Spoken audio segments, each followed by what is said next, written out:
Hello, everyone. I am Aaron Loomis, and with me today is Jiunn Liu and John McTavish. How you guys doing today? Hello Not from the bad. frozen wasteland that is Canada. Yeah. So today we are talking about the Illusione Singularé 2019 Seven Horns. This cigar is a Diadema 6 3/4 by 52. Comes out of the Tapsa factory in Nicaragua. Wrapper, binder, filler, all from Nicaragua. Blended by Dion Giolito. Price point is $15, and the cigar was released in October of 2019. So with all that out of the way, June, what was your overall experience like with the cigar? I thought it was a good cigar. So I know we kind of talk about this topic quite often when it comes to this size, but we talk about diademas and how it should be, transitional. It should provide a build up. It should basically take you on somewhat of a journey, right, throughout your long smoking experience. And I felt like this cigar did that. It's very like kind of Aganorsa like Corojo Aganorsa kind of a style that you should be used to with any of those that style that Dion does. So you're gonna get a lot of these like really nice, soft flavors. You get a lot of like breadiness, vanilla, like kind of a kind of a nougaty kind of a thing going on. But for this cigar, it kind of started soft, and I felt like as it kind of went through, like strength built up. There's more sharpness and flavors, and just fullness and flavors rather, not sharpness. And by the time that last third came through, it was a bit of a sharp flavor, which I honestly don't think I was surprised by because it is the newest rendition of Singular, and when they first come out, they could be a bit sharp, especially within the last third. But I thought it was good. I really enjoyed it. How about you, John? What were your overall thoughts on the cigar? Yeah, I'd like to smoke this with some age on it. I think I had a similar experience to June, but a little bit muted. For me, the first third and a half was kind of the best, and then just some unbalance. Unbalance isn't a word. So the cigar became unbalanced in the last half of the second third, and then kind of average-ish in the last third. But I agree with the start. I actually wrote, and I hate using this term, that it was Cuban-esque. Like I think if I'd smoked the first inch or so blind, I would have said this is a Cuban cigar because it was so nuanced. It was so subtle. It had so much of that sort of tanginess to it. And that first third for me was like I enjoyed that. That was nice, and it is nice to see. The last thing you want in a shape or size like this is the cigar to be boring, and it certainly wasn't boring. You want transitions, you want it to evolve, because otherwise, I mean, a cigar that size, like you will want to kill yourself halfway through. Aaron? Yeah, for me, the cigar started with a great profile of candied cinnamon and light wood. After the first inch, the profile was wood, mushroom mustiness, and light cinnamon. Second, third saw the wood become more defined as cedar. Cinnamon was transitioning to a baking spice. After that, the spice left, and the musty cedar was the core the rest of the way until the final third when a vegetal note kind of joined in.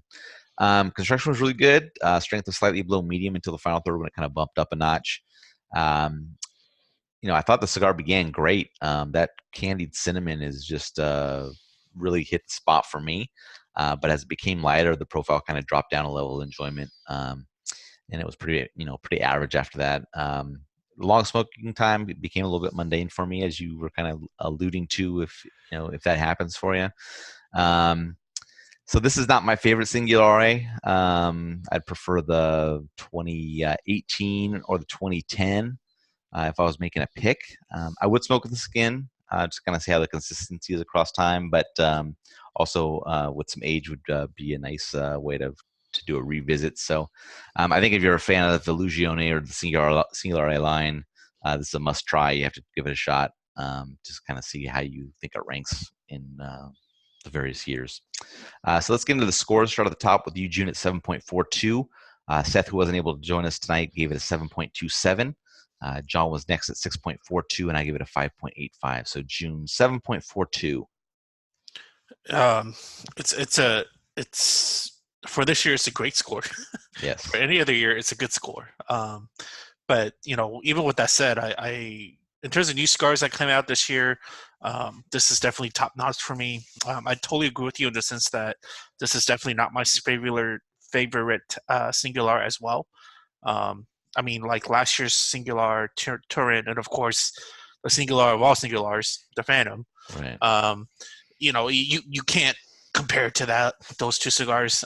And when I say compare it, I mean compare it when those cigars first came out. Right. So maybe just talk about Turn, because I scored the Turn as my favorite cigar last year. The Turn is definitely more flavorful. There's more boldness in flavors. There's more focus in flavors. There's still a sharpness, which is fine. But, so is the Turin better than the Diademus? Absolutely. I think that hands down, and my scores reflect so. But this is definitely no slouch. This is more like one of those cigars in which, I have a soft spot for like something like a Diademus. I think it's really special. Especially when you smoke a Diademus that has like sharp, rougher edges. The hope is you kind of lay it down and you hope that it kind of evens out down the road to something that's greater. And that's exactly what I'm hoping for. But even as is now, I think it's a good cigar to pick up and smoke. All right, John, 6.42. Yeah, I'm going to echo a lot of what Jiunn said. This is definitely not my favorite Singularé. And I think for me, that second third was really the deciding factor about where it scored, and also as we get towards it here, the top 25, because this was one of the cigars that was on the cusp for me. And I think if that second half of that second third would have delivered what the first half of the second third would have been, you would have seen this cigar show up on my top 25 list. Unfortunately, it did not. It just missed the cutoff, which is kind of sad. I enjoyed the cigar. I would absolutely smoke it again. I like the craft that goes into the cool Vitola with the cool 109 type cap. All those touches are the kind of cool things that Dion does these days, and shows why he is boutique. Boutique is in the heart, and he delivers it. Aaron? Yeah, my 5.85 matches up well. I mean, that first third, the way the cigar started was fantastic. It just unfortunately couldn't hold on to that profile much past an inch or inch and a half or so. Kind of went down from there. But, I have no problem revisiting this. Construction is great. And I had heard that construction was a bit iffy with this cigar, but I think all of us experienced, fairly good construction with it. But yeah, I'm looking forward to smoking again with some age. But yeah, this is definitely not my favorite of the line. So, any other final thoughts from you guys on this one? $50 for Diademus, a true Diademus, pretty good too, price point wise. Yeah, price point wise, yeah. So. All right, if you're just catching this video on YouTube, be sure to subscribe to us. Also check out the full written review on the website, developmentpalates.com. Follow us on all the social media channels, and you can catch all of our review recaps on podcasts, so iTunes, Google Play, and Podbean. Thank you for tuning in. We'll catch you on the next one. Do some more.